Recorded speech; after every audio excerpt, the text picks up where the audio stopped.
नमस्कार। देखिए, आज से हम लोग इस चैनल पर पॉलिटी को शुरू करने जा रहे हैं, जो कि बहुत ज़्यादा इम्पोर्टेंट होता है सभी एग्ज़ामों के लिए। सभी एग्ज़ाम में पॉलिटी से जो है प्रश्न पूछा जाता है। तो आपको जो है ध्यान से देखना है और इस चैनल पर जो है आने वाले समय में भाग 1 से लेकर भाग 22 तक वीडियो देखने को मिलेगा, जिससे आप जो है अपने तैयारी को कंटिन्यू कर सकते हैं और अच्छे से आप तैयारी कर सकते हैं। बिल्कुल आसान भाषा में आपको जो है समझाया जाएगा, ठीक है? तो आज के इस वीडियो में हम लोग जो है भाग 1 को देखेंगे। देखिए, भाग 1 जो है इसको पढ़ने से पहले बहुत सारी चीज़ों को पढ़ना पड़ता है कि जैसे संविधान का निर्माण कैसे हुआ और भी बहुत सारी चीज़ें हैं।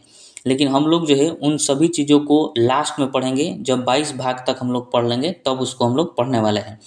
इस वीडियो में हम लोग भाग 1 को डायरेक्ट चालू कर देंगे। भाग 1 में जो है 4 आर्टिकल्स हैं, चारों आर्टिकल्स को पढ़ेंगे।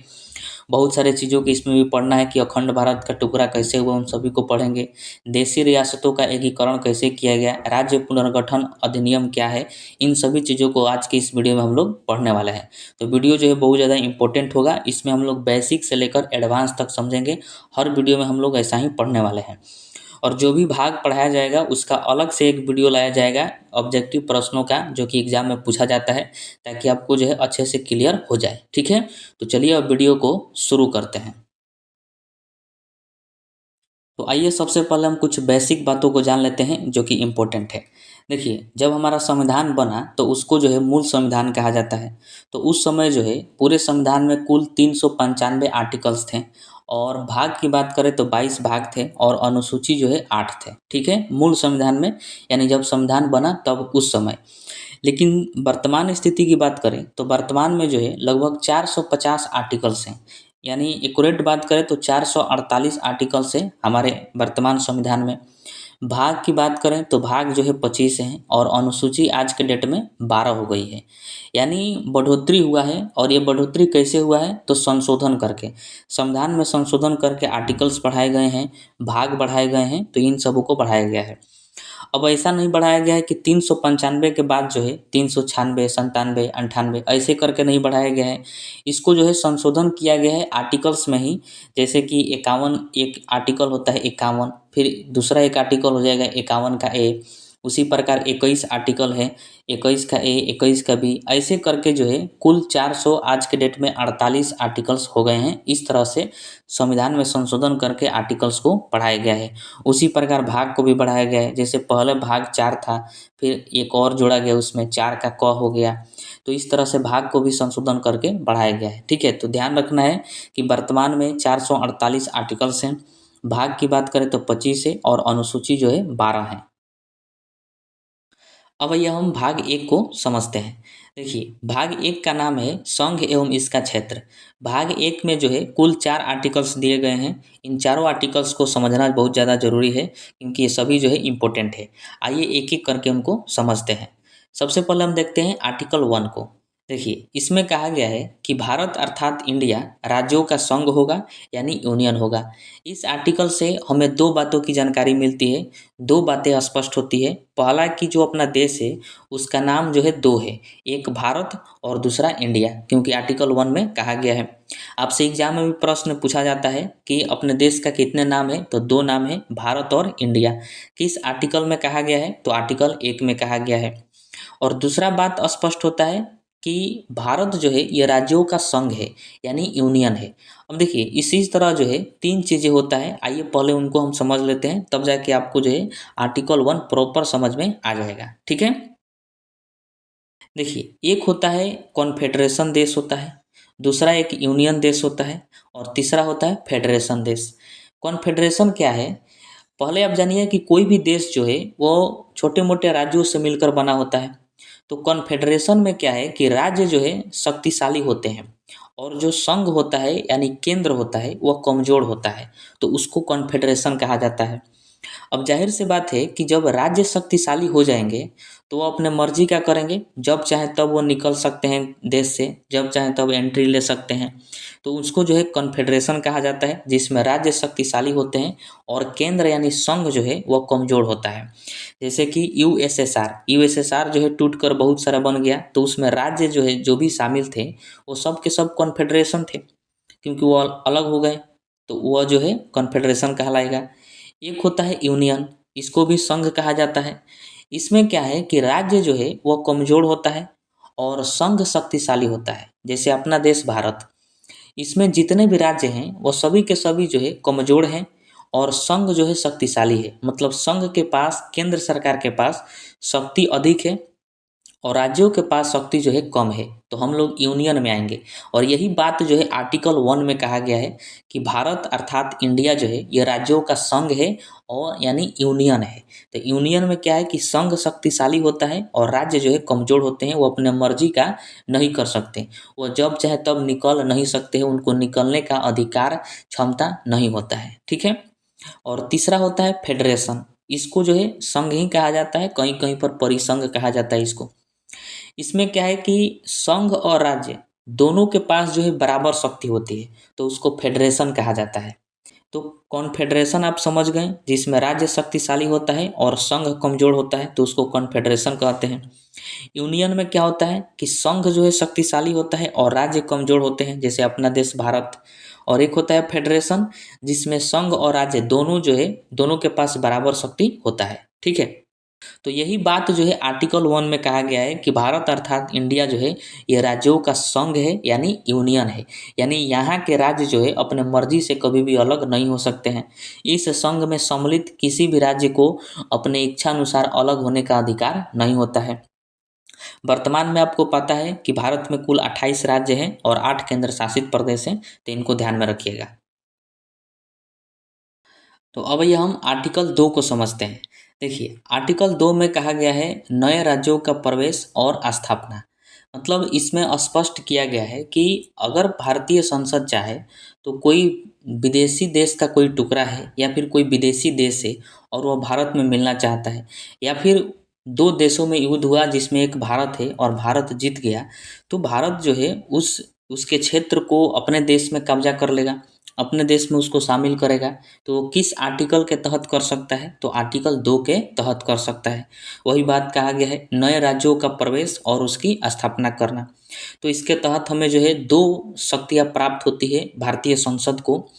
पहला कि नए राज्यों को भारत संघ में शामिल करना। भारत संघ का मतलब भारत में शामिल करना नए राज्यों को, अर्थात किसी विदेशी देश या देश के टुकड़े को भारत में शामिल किया जा सकता है आर्टिकल 2 के अंतर्गत। ठीक है।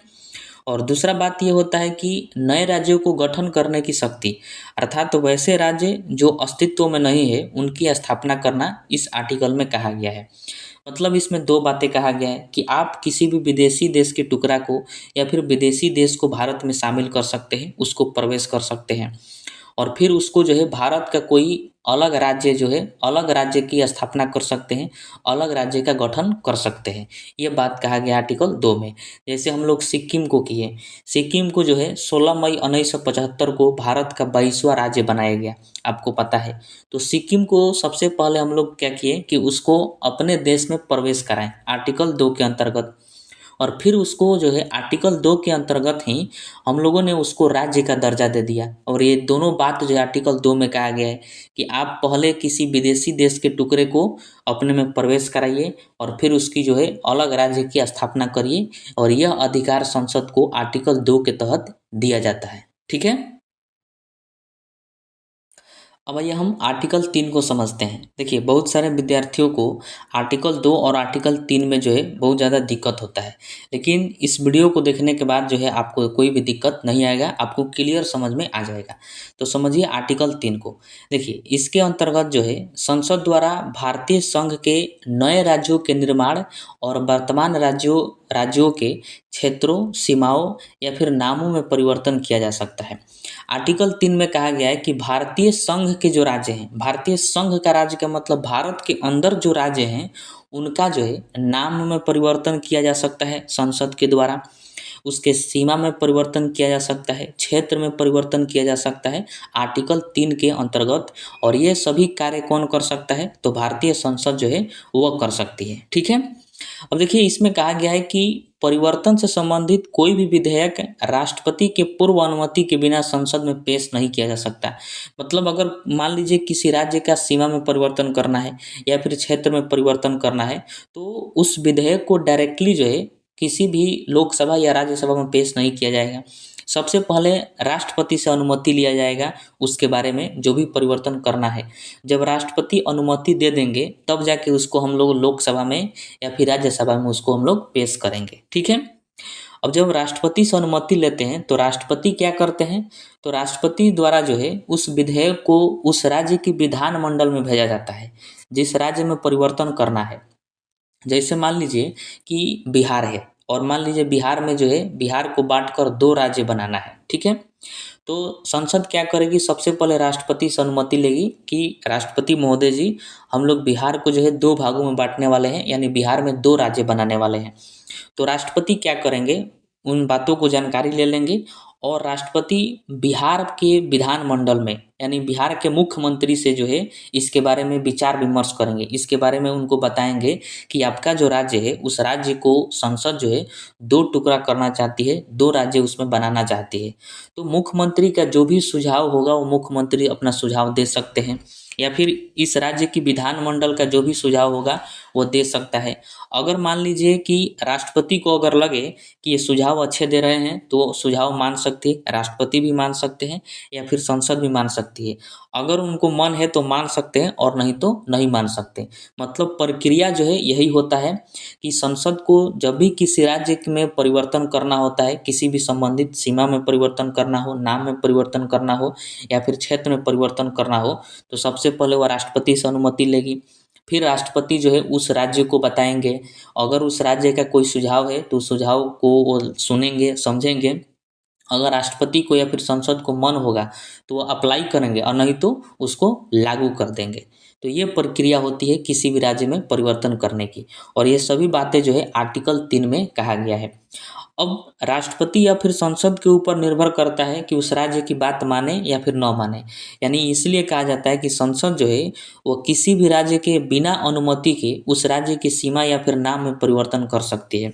अगर संसद चाह दे कि बिहार का 2 भाग बांटना है, उत्तर प्रदेश का 2 भाग करना है, तो उत्तर प्रदेश सरकार या फिर उत्तर प्रदेश की विधानमंडल, चाहे बिहार की सरकार हो चाहे बिहार के विधानमंडल हो, वो कुछ भी नहीं कर सकती है। संसद चाहे तो वो कर सकता है क्योंकि आर्टिकल 3 में यह बात कहा गया है, ठीक है। तो देखिए आर्टिकल 2 और 3 में बस यही अंतर है कि आर्टिकल 2 कहता है कि आप किसी विदेशी देश के टुकड़े को या फिर विदेशी देश को भारत में प्रवेश कर सकते हैं, उसको जो है भारत का एक नया राज्य बना सकते हैं, ये आर्टिकल 2 कहता है। लेकिन आर्टिकल 3 कहता है कि भारत के अंदर जो राज्य हैं उसमें आपको जो भी परिवर्तन करना है तो वह संसद कर सकती है, नाम बदल सकती है, सीमा चेंज कर सकती है, क्षेत्र में परिवर्तन कर सकती है आर्टिकल 3 के अंतर्गत। तो ये दोनों में अंतर होता है। अब आइए हम आर्टिकल 4 को समझते हैं। देखिए इसको समझने से पहले आपको एक चीज़ क्लियर होना चाहिए कि हमारा जो संविधान है यह अधिकार देता है कि अगर संसद को कोई नया कार्य करना है, कोई नया चीज़ जो है संविधान में ऐड करना है तो उसके लिए संशोधन करने की आवश्यकता पड़ती है। और संशोधन जो है आर्टिकल 368 के अनुसार होती है। कोई भी नया कदम उठाना हो संसद को तो सबसे पहले संविधान में संशोधन करेगी आर्टिकल 368 के अनुसार और तब जाके उसको संविधान में जो है जोड़ा जा सकता है, ठीक है। तो देखिए आर्टिकल 4 में यह स्पष्ट कहा गया है कि जब संसद द्वारा नए राज्यों का प्रवेश या फिर गठन किया जाएगा आर्टिकल 2 के अनुसार, और या फिर जो भारतीय संघ के राज्य हैं उनके नाम में, सीमा में, क्षेत्र में परिवर्तन किया जाएगा आर्टिकल 3 के अनुसार, तो उसको जो है आर्टिकल 368 के तहत संशोधन नहीं माना जाएगा। यानी आर्टिकल 2 के अनुसार जो कार्य होंगे और आर्टिकल 3 के अनुसार जो कार्य होंगे वो साधारण बहुमत से होंगे, साधारण विधेयक से होंगे, उनको संशोधन नहीं माना जाएगा। यही बात जो है आर्टिकल 4 में कहा गया है, ठीक है। क्यों कहा गया है? क्योंकि सोचा गया है कि बहुत सारे भविष्य में जो है राज्यों को बांटा जाएगा तो कितना संशोधन किया जा सकता है, बहुत ज़्यादा जो है संशोधन हो जाएगा। इसलिए हमारे जो उस समय के ज्ञानी लोग थे, उस समय के जो संविधान के निर्माता थे, उन लोगों ने सोचा कि जो भी भारत के अंदर चेंजिंग किया जाएगा, राज्यों में नाम बदला जाएगा, सीमा बदला जाएगा, क्षेत्र बदला जाएगा, तो उसको जो है संशोधन नहीं माना जाएगा। उसको सामान्य बहुमत से, सामान्य साधारण विधेयक से उसको पारित कर दिया जाएगा। आर्टिकल 368 के अनुसार संशोधन नहीं माना जाएगा। यही बात जो है आर्टिकल 4 में कहा गया है। अभी आप लोगों ने समझा कि आर्टिकल 2 के तहत जो है भारतीय संसद किसी भी विदेशी क्षेत्र को अपने देश में मिला सकती है और उसकी स्थापना कर सकती है। फिर आर्टिकल 3 हम लोग देखें, जिसमें कहा गया था कि भारतीय संसद जो है भारत के अंदर जो भी राज्य हैं उनके नाम सीमा क्षेत्र में परिवर्तन कर सकती है। तो फिर सवाल ये उठता है कि क्या अगर कोई भारत का कोई क्षेत्र है और उस क्षेत्र को विदेशी हाथों में देना हो, विदेशी देशों को सौंपना हो, तो क्या इन आर्टिकलों के मदद से विदेशी देशों को दिया जा सकता है? तो ऐसा नहीं है। अगर भारतीय किसी क्षेत्र को विदेशी देश को देना हो, विदेशी देश को सौंपना हो, तो उसके लिए जो है संविधान में संशोधन करने की आवश्यकता पड़ती है। कोई भी ऐसा आर्टिकल नहीं है कि जो कहता हो कि भारतीय क्षेत्र को आप विदेशी हाथों में सौंप दें। ऐसा करने के लिए संशोधन करने की आवश्यकता पड़ेगी आर्टिकल 368 के अनुसार। इसी तरह की घटना जो है 1958 में देखने को मिला था भारत में। आइए उसको समझते हैं। देखिए, आज जो बांग्लादेश है वह आज़ादी के समय पूर्वी पाकिस्तान था और आज जो पाकिस्तान है वह उस समय पश्चिमी पाकिस्तान था। और पूर्वी पाकिस्तान पश्चिमी पाकिस्तान दोनों एक ही थे, जिनको पाकिस्तान के नाम से जाना जाता था। और भारत में एक राज्य है पश्चिम बंगाल। पश्चिम बंगाल जो है वो बांग्लादेश से सटा हुआ है, दोनों एक दूसरे से सटे हैं। पश्चिम बंगाल के उत्तर में एक छोटा सा जमीन था जिसका नाम था बेरुबारी संघ, जो कि 9 वर्ग मील जमीन था। तो बेरुबारी संघ पर पाकिस्तान जो है दावा करता था कि यह क्षेत्र जो है हमारा है। तो भारत और पाकिस्तान में विवाद होता रहता था। पाकिस्तान कहता था कि यह क्षेत्र हमारा है और भारत कहता था कि यह हमारा है। तो इसके लिए जो है 1958 में भारत और पाकिस्तान के बीच एक समझौता हुआ और इस समझौते के तहत जो है भारत जो है बेरुबारी संघ को पाकिस्तान को देने के लिए तैयार हो गया कि हम बेरुबारी संघ जो है वो पाकिस्तान को सौंप देंगे। अब इससे क्या हुआ कि पूरे पश्चिम बंगाल में आंदोलन होने लगा, जगह जगह पर आंदोलन होने लगा कि आप हमारा क्षेत्र बेरुबारी संघ है और उसको पाकिस्तान को क्यों देंगे। अब यह इतना बड़ा मामला हो गया कि यह मामला सुप्रीम कोर्ट पहुंचा। सुप्रीम कोर्ट में जब गया तो सुप्रीम कोर्ट ने कहा कि आप बेरुबारी संघ को आप पाकिस्तान को नहीं सौंप सकते, ये भारतीय सरकार से सुप्रीम कोर्ट ने कहा। क्योंकि सुप्रीम कोर्ट ने कहा कि पूरे संविधान में कहीं पर भी किसी भी आर्टिकल में यह बात नहीं लिखा गया है कि भारतीय सरकार या फिर भारतीय संसद भारत के किसी भी क्षेत्र को विदेशी देशों में सौंप दे, या ऐसा नहीं कहा गया है। आर्टिकल 2 में यह बात कहा गया है कि अगर विदेशी क्षेत्र को भारत में मिलाना हो तो आप मिला सकते हैं, उसको राज्य का दर्जा दे सकते हैं, लेकिन यह बात नहीं कहा है कि आप भारतीय क्षेत्र को किसी विदेशी देशों को दे सकते हैं। ये कहीं पर भी नहीं कहा गया है। इसलिए आप जो है साधारण बहुमत से, साधारण तरीका से बेरुबारी संघ को आप पाकिस्तान को नहीं सौंप सकते। अगर आपको सौंपना ही है तो आपको सबसे पहले संशोधन करना पड़ेगा। संविधान में आप आर्टिकल 368 के अनुसार संशोधन करिएगा, तभी जाके आप जो है बेरुबारी संघ को पाकिस्तान को सौंप सकते हैं। अब ऐसा सुप्रीम कोर्ट ने क्यों कहा? क्योंकि सुप्रीम कोर्ट जानता है कि जब भी संविधान में संशोधन करना हो तो बहुमत की आवश्यकता पड़ती है, वोट की आवश्यकता पड़ती है। और वोट कौन देते हैं? सांसद देते हैं। तो जिन सांसदों को मन होगा सौंपने का तो अपने वोट दे देंगे और जिनको नहीं होगा वो वोट नहीं देंगे। इसलिए सुप्रीम कोर्ट ने कहा कि सबसे पहले आप संशोधन करिए, संशोधन करने के बाद ही आप बेरुबारी संघ को सौंप सकते हैं। तो सरकार जो भारतीय सरकार थी उस समय 9वां संविधान संशोधन अधिनियम पारित की 1960 में, और यह संशोधन करके बेरुबारी संघ को पाकिस्तान को सौंप दिया गया। तो आपसे प्रश्न पूछा जाएगा कि बेरुबारी संघ जो है यह किस संशोधन के द्वारा सौंपा गया था? तो 9वां संविधान संशोधन अधिनियम पारित किया गया था 1960 में और बेरुबारी संघ को पाकिस्तान को सौंप दिया गया था। तो ये बताने का मकसद ये है कि आर्टिकल 2 में कहा गया है कि भारतीय संसद विदेशी किसी क्षेत्र को भारत में मिला सकती है, न कि यह नहीं कहा गया है कि भारतीय किसी क्षेत्र को विदेशों में सौंप सकती है। ये बात नहीं कहा गया। अगर ऐसा करना है तो संशोधन करने की आवश्यकता पड़ेगी, तभी जाके भारतीय किसी भी क्षेत्र को विदेशी देशों में सौंपा जा सकता है। ठीक है।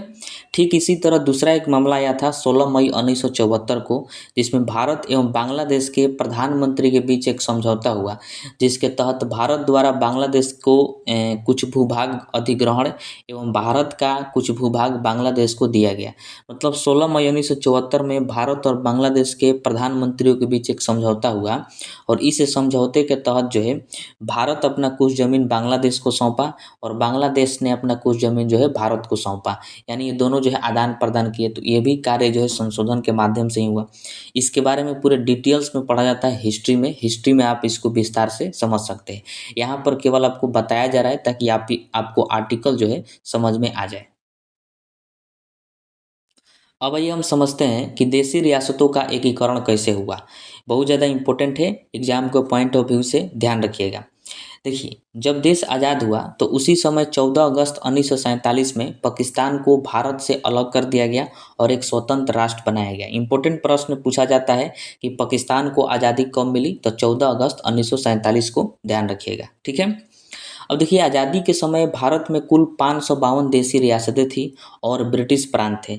ब्रिटिश प्रांत का मतलब जहाँ पर अंग्रेज़ों का शासन था, क्योंकि आज़ादी के समय जो है पूरे भारत पर अंग्रेज़ों का शासन नहीं था, कुछ ही जगहों पर अंग्रेज़ों का शासन था और बाकी जगहों पर देशी रियासतें थी। देशी रियासतें का मतलब राजा रजवाड़ों का शासन वहाँ पर था और यही जो है उस समय राजनीतिक इकाइयाँ हुआ करती थी, देशी रियासत और ब्रिटिश प्रांत।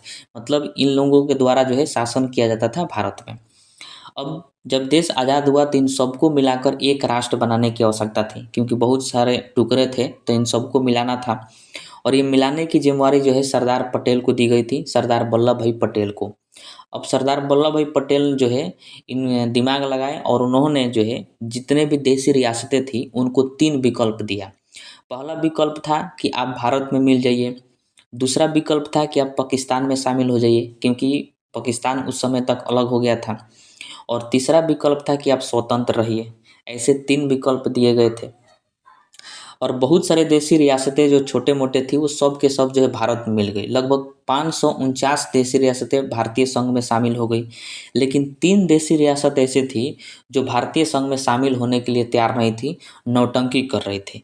पहला था हैदराबाद, दूसरा था जूनागढ़ और तीसरा था जम्मू कश्मीर। हैदराबाद का कहना था कि हम पाकिस्तान में जाएंगे, जबकि आप भारत के नक्शा में देख सकते हैं कि हैदराबाद कहाँ पर है, मैप में आप समझ सकते हैं। और ये चाह रहा था कि पाकिस्तान में। अब बताइए, पाकिस्तानियों को आना हो हैदराबाद में तो आएंगे कैसे? भारतीय ज़मीन में प्रवेश करना हो, ज़िंदगी भर का लफड़ा रहेगा। उसी प्रकार जूनागढ़ भी चाहता था कि हम पाकिस्तान में शामिल होंगे। जूनागढ़ भी कहाँ है, आप मैप में भी देख सकते हैं। यानी दोनों जो है उल्टा-सीधा बात कर रहे थे। जबकि भारत के बीचों-बीच में ये सब हैं और कह रहे थे पाकिस्तान में जाने के लिए, तो ये गड़बड़ था। और तीसरा जम्मू कश्मीर कह रहा था कि हम स्वतंत्र रहेंगे, ना पाकिस्तान में जाएँगे और ना भारत में रहेंगे, हम स्वतंत्र रहेंगे। यानी हती-चुकी है जम्मू कश्मीर और ये स्वतंत्र रहना चाहता था। ये तीनों जो है खचड़ई कर रहे थे। इस वजह से सरदार पटेल जो है अब उन्होंने सोचा कि अब ये जो है आसानी से आने वाले नहीं हैं, इनके लिए कुछ अलग करना पड़ेगा। तो फिर जाकर कुछ समय बाद ये तीनों जो है भारत में शामिल हो गए। अब तीनों कैसे भारत में शामिल हुए? देखिए, हैदराबाद को जो है पुलिस कार्रवाई के द्वारा यानी ऑपरेशन पोलो के द्वारा भारत में शामिल किया गया। हैदराबाद में सरदार पटेल जो है पुलिस की कार्रवाई किए, सेना को भेज दिए पुलिस की वर्दी में, जहाँ पर सेना ने वहाँ बहुत मार मारा और हैदराबाद जो है भारत में शामिल हो गया, जिसको ऑपरेशन पोलो कहा जाता है। प्रश्न भी पूछा गया है कई बार कि ऑपरेशन पोलो के द्वारा किसको जो है शामिल किया गया था भारत में, तो हैदराबाद को। उसके बाद जूनागढ़ को जो है जनमत संग्रह द्वारा भारत में शामिल किया गया। मतलब वहाँ की जनता से पूछा गया जूनागढ़ की कि आप कहाँ रहना चाहते हैं, तो वहाँ की जनता बोली भारत में, तो जूनागढ़ को भारत में शामिल किया गया जनमत संग्रह के द्वारा। और विलय पत्र पर हस्ताक्षर करवा के जम्मू कश्मीर को जो है भारत में शामिल किया गया। इसको आप हिस्ट्री में बढ़िया से पढ़िएगा, ठीक है। तो इस तरह से जो है कुल 552 देशी रियासतों को भारत में शामिल किया गया और 552 को शामिल करके इसको जो है कुल 4 भागों में पूरे भारत को बांट दिया गया। यानी लगभग कुल 4 स्टेट बनाए गए, इनको शामिल करके ब्रिटिश प्रांत और देशी रियासतों को शामिल करके 4 राज्यों का निर्माण किया गया। उन 4 राज्यों का नाम रखा गया ए, बी, सी, डी, या फिर भाग ए, भाग बी, भाग सी और भाग डी। अब आइए इनके बारे में हम लोग पढ़ते हैं कि इन सभी भागों में किन-किन को रखा गया था, शामिल किया गया था। देखिए, 552 देशी रियासतों और ब्रिटिश प्रांत को जो है एक में करके कुल 4 राज्यों में बाँट दिया गया पूरे भारत को। भाग ए, भाग बी, भाग सी और भाग डी। ठीक है। अब देखिए पार्ट ए में यानी भाग ए में जो है ब्रिटिश प्रोविंस को रखा गया। ब्रिटिश प्रोविंस का मतलब आपको पता है कि जहाँ पर अंग्रेजों का शासन था उस समय, उन सभी क्षेत्रों को पार्ट ए में रखा गया जिसको ब्रिटिश प्रोविंस कहा गया। इसमें जो है कुल 9 राज्य थे। पार्ट ए में कितने राज्य थे? 9 राज्य थे। इंपॉर्टेंट है, आपसे पूछा जाएगा कि भाग ए में कुल कितने राज्यों को रखा गया था, तो कुल 9 राज्य थे। और इसमें जो है गवर्नर का शासन होता था। शासन भी पूछा जाता है, आपको ध्यान रखना है कि जो पार्ट ए था इस पर किसका शासन होता था, तो गवर्नर का शासन होता था। ठीक है। वही पार्ट बी में किसको रखा गया था? प्रिंसली स्टेट को। प्रिंसली स्टेट का मतलब देशी रियासतें, इनकी भी संख्या जो है 9 थी। तो जितने भी देशी रियासत थी उनको जो है पार्ट बी में शामिल किया गया था यानी प्रिंसली स्टेट में, और इनकी संख्या कितनी थी? 9 थी, आपको ध्यान रखना है। और इसी में जो है पेप्सू था। पेप्सू का आप नाम सुने होंगे, Patiala and east Punjab state union, जो आगे चल के जो है 5 राज्यों में टूट गया था, वो आगे आप पढ़िएगा। तो उसको जो है पार्ट बी में शामिल किया गया था।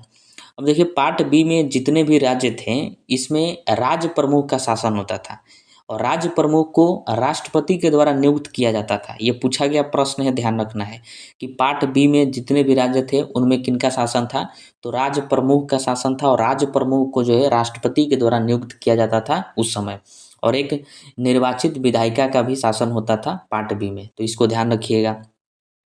उसके बाद देखिए पार्ट सी में कमिश्नरी स्टेट को रखा गया। पार्ट सी, सी से कमिश्नरी स्टेट, तो सी में रखा गया था। कमिश्नरी का मतलब होता है इसमें कमिश्नरी क्षेत्र को शामिल किया गया था। इनकी संख्या जो है कुल 10 थी। तो ध्यान रखना है कमिश्नरी स्टेट की संख्या कितनी थी? 10 थी, और इनको पार्ट सी में शामिल किया गया था। इसमें राष्ट्रपति द्वारा नियुक्त एक कमिश्नर होता था यानी आयुक्त होता था, जो इनका प्रशासन चलाता था, देखरेख करता था। तो आपको ध्यान रखना है कि कमिश्नरी क्षेत्र में एक कमिश्नर होता था जिनको राष्ट्रपति के द्वारा नियुक्त किया जाता था, और इनमें जो है कुल 10 राज्य थे, और कमिश्नरी स्टेट को पार्ट सी में शामिल किया गया था। उसके बाद है पार्ट डी। पार्ट डी में इसमें जो है विदेशों से अर्जित क्षेत्र को शामिल किया गया था। मतलब जो हम लोग विदेशों से जीते थे, विदेशों से हथियाए थे, उन क्षेत्र को पार्ट डी में शामिल किया गया था। उस समय एक ही था केंद्र शासित प्रदेश, अंडमान निकोबार द्वीप समूह, उसी को जो है पार्ट डी में रखा गया था। तो हम ये भी कह सकते हैं कि पार्ट डी में उस समय केंद्र शासित प्रदेश को शामिल किया गया था। ठीक है। तो ये आपको ध्यान रखना है कि part A, B, C, D में किन किन को शामिल किया गया था और कितने स्टेट थे। तो आप यहाँ पर ध्यान से देखिएगा, तो पार्ट ए में कुल 9 राज्य थे, पार्ट बी में भी 9 राज्य थे, और पार्ट सी में 10 थे, और पार्ट डी में एक ही था, अंडमान निकोबार द्वीप समूह। तो इस तरह टोटल कितने हो जाते हैं? 29। यानी आज़ादी के समय जब part A, B, C, D थे, तो उस समय कितने स्टेट थे भारत में? तो कुल 29 राज्य थे। ध्यान रखना है आपको, वेरी वेरी इंपॉर्टेंट है। अब आइए हम पढ़ते हैं राज्य पुनर्गठन आयोग के बारे में। कैसे कैसे राज्यों का पुनर्गठन हुआ उन सभी चीज़ों को समझते हैं, क्योंकि इम्पोर्टेंट है, एग्जाम में कई बार प्रश्न जो है इन टॉपिकों से पूछा गया है। देखिए, जब 1947 में मुस्लिम बहुल क्षेत्र पाकिस्तान को भारत से अलग किया गया, तो उसी समय से भारत के लोगों में एक चलन सा चल गया कि भाषा या फिर धर्म के आधार पर अलग होना। क्योंकि भारत के लोग देखें कि जो मुस्लिम बहुल क्षेत्र था पाकिस्तान, यानी उस समय पूर्वी पाकिस्तान, पश्चिमी पाकिस्तान मुस्लिम बहुल क्षेत्र था, तो उसको जो है मुस्लिम के आधार पर अलग कर दिया गया, धर्म यानी भाषा के आधार पर अलग कर दिया गया। तो लोगों में एक चलन सा चल गया कि हमें भी भाषा के आधार पर अलग कर दीजिए, और जगह जगह पर भारत में जो है आंदोलन होने लगे कि हमें भाषा के आधार पर अलग करिए। क्योंकि सभी लोग जो है यहाँ के अलग अलग भाषा बोल रहे हैं, कोई गुजराती बोल रहा है, कोई मराठी, कोई तेलुगु, कोई भोजपुरी, तो सब अलग होना चाहते थे भाषा के आधार पर। तो ये आंदोलन होने लगा। तो उस समय की सरकार सोची कि इस पर जो है विचार विमर्श करना चाहिए हम लोगों को, नहीं तो ये बहुत बड़ा रूप ले सकता है।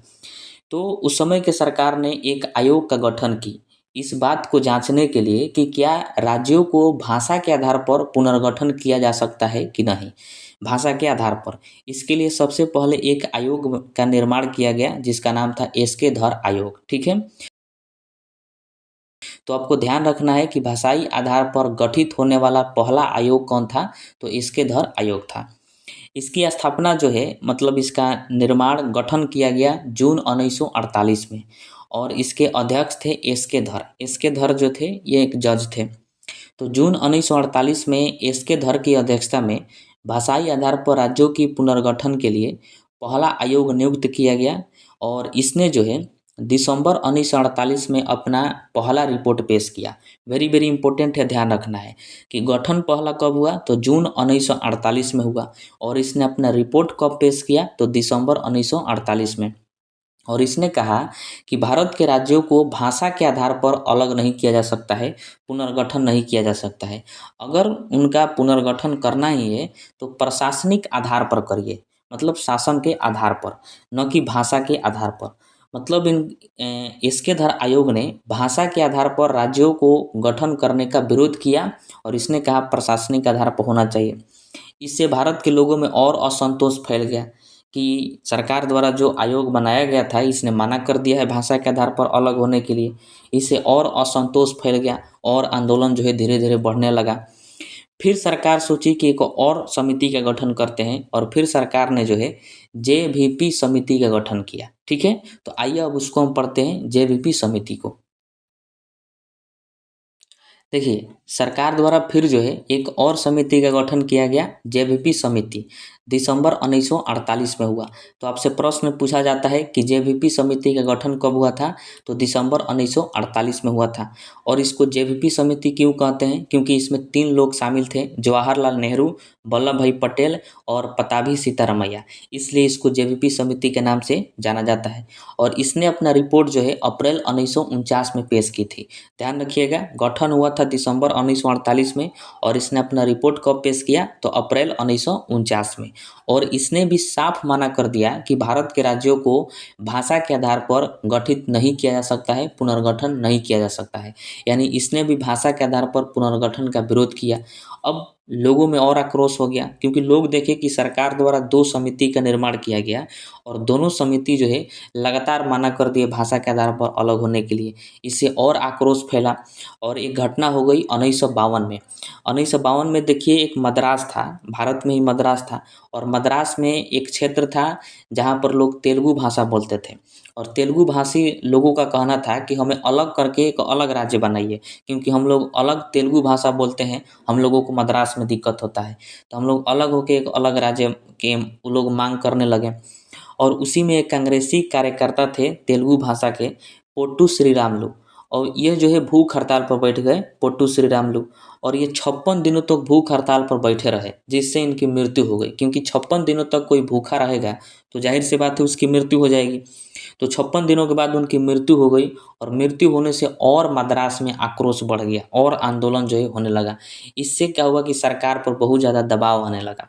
अब सरकार जो है मजबूरी में 1 अक्टूबर 1953 को मद्रास से तेलुगु भाषी क्षेत्र को अलग कर आंध्र प्रदेश का गठन किया। मतलब मद्रास में एक क्षेत्र था जहाँ पर लोग तेलुगु भाषा बोलते थे, तो मद्रास से उस तेलुगु भाषी क्षेत्र को अलग कर दिया गया और उसको एक नया नाम दिया गया आंध्र प्रदेश। तो आपसे वेरी वेरी इंपॉर्टेंट प्रश्न पूछा जाता है कि भाषा के आधार पर अलग होने वाला भारत का पहला राज्य कौन सा है तो आंध्र प्रदेश है। कब अलग हुआ था तो 1 अक्टूबर 1953 को अलग हुआ था। ठीक है, पहले जो है आंध्र प्रदेश था, लेकिन 2 जून 2014 को आंध्र प्रदेश से जो है तेलंगाना राज्य को अलग कर दिया गया। अब आंध्र प्रदेश जो है छोटा हो गया है। तेलंगाना जो है 29वां राज्य बनाया गया था 2 जून 2014 को, जो कि आंध्र प्रदेश से ही अलग हुआ था। ठीक है, अब यहीं से सिलसिला चालू हो गया। पूरे भारत के लोगों ने, पूरे भारत के लोग कहने लगे कि अब हमें भी अलग करिए, क्योंकि लोगों के पास एक और ऑप्शन आ गया कि जब आंध्र प्रदेश को अलग किए तो हम लोग क्यों नहीं अलग हो सकते हैं। लेकिन दिक्कत तो यह थी कि सरकार जो है मजबूरी में आके आंध्र प्रदेश को अलग की थी और पूरे भारत में मांग होने लगा। अब इसके लिए सरकार सोची विचारी और एक और आयोग की गठन की ताकि इस पर और गहराई से सोचा जा सके, विचार किया जा सके। उस आयोग का नाम था फजल अली आयोग। आइए उस आयोग के बारे में हम लोग समझते हैं। देखिए, जब भाषा के आधार पर आंध्र प्रदेश का गठन हुआ तो अन्य राज्यों में भी भाषा के आधार पर राज्य पुनर्गठन की मांग और तेज हो गई, जिससे सरकार ने पुनः एक फजल अली आयोग का गठन किया। इसका गठन कब हुआ था? तो दिसंबर 1953 में हुआ था, जिसमें 3 सदस्य थे, फजल अली, के.एम. पनिकर और एच.एन. कुंजरू। इन 3 सदस्यों को मिलाकर फजल अली आयोग का गठन किया गया था। और ध्यान रखिएगा, इसके अध्यक्ष जो थे वो फजल अली ही थे। और इसका गठन ध्यान रखना है 19 दिसंबर 1953 में हुआ था। ठीक है। इसने अपनी रिपोर्ट 1955 में पेश की और भाषाई आधार पर राज्यों की पुनर्गठन की अनुमति दे दी। अर्थात इसने कहा कि भाषा के आधार पर राज्यों को, भारत के राज्यों को बांटा जा सकता है। लेकिन इस आयोग ने एक बात स्पष्ट कर दिया, और इस आयोग द्वारा जो है एक राज्य एक भाषा के सिद्धांत को अस्वीकार कर दिया गया। अब देखिए, एक राज्य एक भाषा का मतलब क्या होता है? इस सिद्धांत का मतलब होता है कि जिस राज्य में एक भाषा बोला जाता है, उस राज्य में उसी भाषा के लोगों को जो है इज्जत दिया जाएगा। दूसरे राज्य के लोगों को उस राज्य में इज्जत नहीं दिया जाएगा। दूसरे भाषा बोलने वाले लोगों को उस राज्य में इज्जत नहीं दिया जाएगा। जैसे मान लीजिए कि बिहार है, तो बिहार में बिहारी हुए, बिहारी यहाँ की भाषा है, मैथिली भी भाषा है, बिहारी भाषा है। तो उसका मतलब हुआ कि अगर कोई दूसरे राज्य का व्यक्ति आ जाए, जैसे गुजराती यहाँ पर आ जाए, तो ऐसा नहीं है कि गुजराती को मारने पीटने लगेगा और कहिएगा कि हमारा भाषा नहीं बोलता है तो इसको रहने नहीं देंगे। ऐसा नहीं हो सकता है। यह बात जो है फजल अली आयोग में कहा गया, क्योंकि यह तभी हो सकता है जब एक राज्य एक भाषा के सिद्धांत को स्वीकारा जाए। लेकिन फजल अली आयोग ने एक राज्य एक भाषा के सिद्धांत को अस्वीकार दिया था, स्वीकारा नहीं था। क्योंकि उसका कहना था कि पूरे भारत में जो भी लोग जहाँ चाहे तहाँ जा सकते हैं, भले आप भाषा के आधार पर अलग हो जाइए, लेकिन आप ऐसा भेदभाव नहीं कर सकते हैं भाषा के आधार पर कि हम लोग गुजराती हैं तो बिहारी को नहीं आने देंगे क्योंकि वो लोग बिहारी भाषा बोलता है, मैथिली बोलता है। ऐसे नहीं किया जा सकता है पूरे राज्य में। उसी को कहा जाता है एक राज्य एक भाषा। तो आपको ध्यान रखना है, पूछा जाएगा कि एक राज्य एक भाषा के सिद्धांत को किस आयोग द्वारा अस्वीकार किया गया था? तो फजल अली आयोग के द्वारा। और ये बहुत बढ़िया चीज़ है। आज के डेट में देखिएगा कि बिहारी जो है बहुत सारे जाके गुजरात में रहते हैं, महाराष्ट्र में रहते हैं, तो वहाँ पर जो है भाषा के आधार पर अगर भेदभाव होगा तो ये बहुत बड़ा गड़बड़ चीज़ है, जो कि फिलहाल देखा गया था महाराष्ट्र में, जहाँ पर बिहारियों को भगाया गया था और कहा गया था कि जिसको अगर भाषा के मराठी भाषा जो बोलता है वही महाराष्ट्र में रह सकता है। ऐसा सुनने को मिला था, हालांकि वो जो है अब दब गया है। ठीक है। अब देखिए, फजल अली आयोग के सिफारिश को स्वीकार करते हुए भारत सरकार जो है राज्य पुनर्गठन अधिनियम 1956 और 7वें संविधान संशोधन अधिनियम 1956 के द्वारा पहले के जो 4 राज्य थे ABCD, उनको रद्द कर दिया गया और पूरे भारत में 1 नवंबर 1956 को 14 राज्य और 6 केंद्र शासित प्रदेशों का गठन किया गया। तो देखिए, ABCD को रद्द किया गया क्योंकि पूरे भारत में कुल कितने उस समय राज्य थे? 4 राज्य थे, जिनको 4 भागों में बांटा गया था ABCD। तो 7वें संविधान संशोधन अधिनियम 1956 पारित करके इनको रद्द किया गया चारों राज्यों को, और पूरे भारत में 1 नवंबर 1956 से 14 राज्य बनाया गया और 6 केंद्र शासित प्रदेश बनाया गया पूरे भारत में। तो पूछा जाएगा कि ABCD रद्द करके पूरे भारत में कितने राज्य बनाए गए थे? तो 14 राज्य। और कितने केंद्र शासित प्रदेश थे? तो 6 केंद्र शासित प्रदेश थे। हालांकि आयोग जो था, फजल अली आयोग, उसने सिफारिश किया था कि पूरे भारत में आप 16 राज्य बनाइए और 3 केंद्र शासित प्रदेश बनाइए, लेकिन सरकार जो है वो दूसरे सोची और पूरे भारत में जो है कुल 14 राज्य बनाई और 6 केंद्र शासित प्रदेश बनाई, जो ABCD था उसको रद्द करके। और किस अधिनियम के तहत? तो 7वें संविधान संशोधन अधिनियम 1956 के तहत, ध्यान रखिएगा। ठीक है। 14 राज्य और 6 केंद्र शासित प्रदेश को देख सकते हैं आप, इनका लिस्ट है यहाँ पर। वर्तमान में देखिए कि अपने भारत में कुल कितने राज्य हैं? तो 28 राज्य हैं और 8 केंद्र शासित प्रदेश हैं।